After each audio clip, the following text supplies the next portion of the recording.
woman wanders alone into the darkness. It's a common sight on the seedy strip of this California town. Addicts, prostitutes, and other streetwalkers. This mother's mentally ill daughter was among them and came to her in 2012 with a startling accusation. One day she said, "I'm having sex with a cop." I went, "You're what?" She said, "I'm having sex with this cop." I went, "What do you mean?" What do you mean? And she's like, "Oh, nothing." And then she played it off and she didn't say anything more.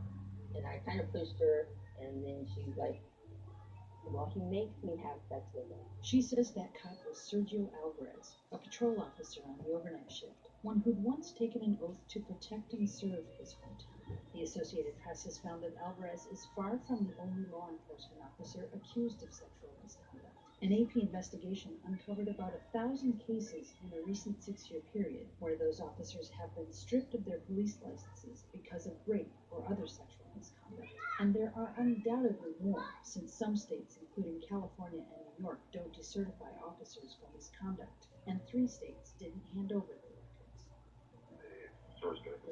Sergio Alvarez cruised the streets of West Sacramento in search of victims, often calling into police dispatch looking for dirt to hold over their heads. Were you expecting her something else?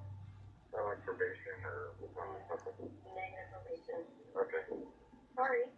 Alright, thanks. You're welcome. Goodbye. Even when he found no reason to hold them, prosecutors say Alvarez drove his victims to places like this dark alley, where he raped them or forced them to perform oral sex in exchange for their freedom. As in any profession, you have some bad actors. In this case, it was one officer, and he committed some horrific acts on extremely vulnerable women, and he paid the price. Local news followed Alvarez's trial and sentence, one of the harshest handed down to an officer in the AP investigation. Today, Alvarez was given 205 years to life following his conviction on sexual assault and kidnapping charges. Alvarez, now in prison in Southern California and appealing the conviction, didn't respond to an AP request for an interview. His attorneys also refused comment. But the town's new police chief, who took over after Alvarez's arrest, doesn't mince words. There was no weeping, no tears in the West Sacramento Police Department the day that sentencing came down.